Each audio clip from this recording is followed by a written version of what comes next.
हाथी घोड़ा पाल की जय कन्हैया लाल की। हरे कृष्णा जय लड्डू गोपाल। आप सभी को श्री कृष्ण जन्माष्टमी की हार्दिक शुभकामनाएं। आज सुनेंगे कृष्ण जन्माष्टमी की व्रत कथा। तो प्रेम से बोलिए लड्डू गोपाल की जय, जय कन्हैया लाल की। भगवान श्री कृष्ण आप सभी की हर मनोकामनाएं पूर्ण करें। आज सुनेंगे जन्माष्टमी के दिन भगवान श्री कृष्ण के जन्म से संबंधित कथा। जो भी भक्त सच्ची श्रद्धा और भक्ति के साथ कृष्ण जन्माष्टमी के दिन भगवान श्री कृष्ण की पूजा आराधना करता है तथा भगवान श्री कृष्ण का श्रृंगार करता है और भजन कीर्तन करता है या जन्म कथा पढ़ता है, सुनता है या किसी और को सुनाता है, इससे अनंत फल की प्राप्ति होती है। कृष्ण जन्माष्टमी का त्यौहार हर साल भादो मास के कृष्ण पक्ष के अष्टमी तिथि को मनाई जाती है, क्योंकि इसी दिन भगवान श्री कृष्ण का प्राकट्य हुआ था। कृष्ण जन्माष्टमी बड़ी ही हर्षोल्लास के साथ सभी भक्तगण मनाते हैं। भगवान श्री कृष्ण का जन्म भादो कृष्ण अष्टमी रोहिणी नक्षत्र में हुआ था, इसीलिए जन्माष्टमी का त्यौहार इसी तिथि को मनाई जाती है। और कान्हा जी की मनमोहक छवि देखने के लिए लोग दूर दूर तक मंदिरों में जाते हैं। वृंदावन बांके बिहारी जी के मंदिर जाते हैं और भगवान कृष्ण के जन्मोत्सव धूमधाम से मनाते हैं।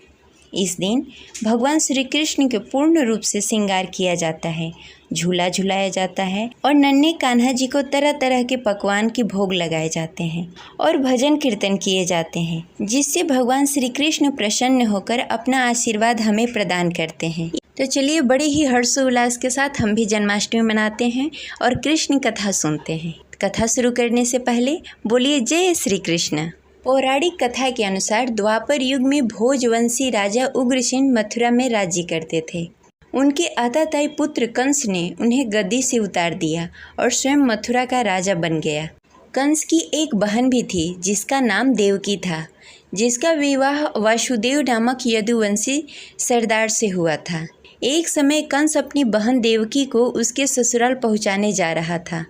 रास्ते में आकाशवाणी हुई, हे कंस, जिस देवकी को तू बड़े ही प्रेम से ले जा रहा है उसी में तेरा काल बसता है। इसी के गर्भ से उत्पन्न 8वां बालक तेरा वध करेगा। यह सुनकर कंस वासुदेव को मारने के लिए उत्तेजित हुआ। तब देवकी ने उसे विनयपूर्वक कहा, हे भाई, जो भी मेरा पुत्र होगा उसे मैं तुम्हारे सामने ला दूंगी। बहनोई को मारने से क्या लाभ होगा। कंस ने देवकी की बात मान ली और मथुरा वापस चला आया। उसने वासुदेव और देवकी को कालगृह में डाल दिया। वासुदेव और देवकी के एक एक करके 7 बच्चे हुए और 7 को जन्म लेते ही कंस ने मार डाला। अब 8वां बच्चा होने वाला था। कारागार में उन पर कड़े पहरे बैठा दिए गए। उसी समय नंद जी की पत्नी यशोदा जी को भी बच्चा होने वाला था। उन्होंने वासुदेव और देवकी की दुखी जीवन को देखकर 8वें बच्चे की रक्षा का उपाय रचा। जिस समय वासुदेव और देवकी का पुत्र पैदा हुआ, उसी समय संयोग से यशोदा जी के गर्भ से एक कन्या का जन्म हुआ, जो कि कोई और नहीं सिर्फ माया थी। जिस काल कोठरी में देवकी और वासुदेव कैद थे, उसमें अचानक प्रकाश हुआ। उनके सामने शंख चक्र गदा पद धारण किए हुए चतुर्भुज भगवान प्रकट हुए। दोनों भगवान श्री कृष्ण के चरणों में गिर पड़े। जब भगवान ने उनसे कहा, अब मैं पुनः नवजात शिशु का रूप धारण कर लेता हूँ, तुम मुझे इसी समय अपने मित्र नंद जी के घर वृंदावन में भेज आओ और उनके यहाँ कन्या जन्मी है, उसे लाकर कंस के हवाले कर दो। वासुदेव जी ने कहा, इस समय वातावरण अनुकूल नहीं है। भगवान श्री कृष्ण ने कहा, तुम चिंता मत करो, सारे पहरेदार सो जाएंगे। कारागृह के फाटक अपने आप खुल जाएंगे और उफनती अथाह यमुना आपको रास्ता देगी। उसी समय वासुदेव जी नवजात शिशु रूप भगवान श्री कृष्ण को सूप में रखकर कारागृह से निकल पड़े और अथाह यमुना को पार कर नंद जी के घर पहुँचे। वहाँ उन्होंने नवजात शिशु को यशोदा जी के साथ सुला दिया और कन्या को लेकर मथुरा आ गए। कारागृह के फाटक पुनः अपने आप बंद हो गए।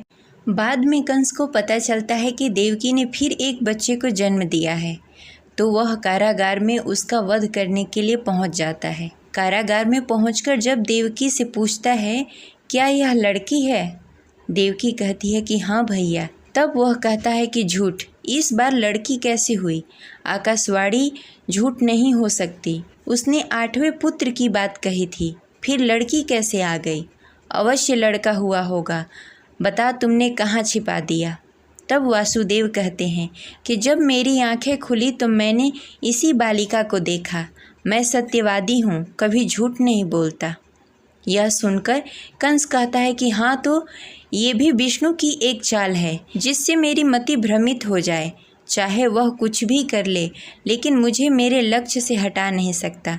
चाहे किसी भी रूप में आ जाए, वह मेरे हाथों से कभी नहीं बच सकता। यह कहकर कंस बालिका को देवकी के हाथ से छीन लेता है और वह उस कन्या को एकांत में ले जाकर भूमि पर पटक कर मारने ही वाला रहता है कि कन्या उसके हाथ से छूटकर आकाश में उड़ जाती है और आकाश में योग माया प्रकट होकर हंसने लगती है। यह देखकर कंस भयभीत हो जाता है।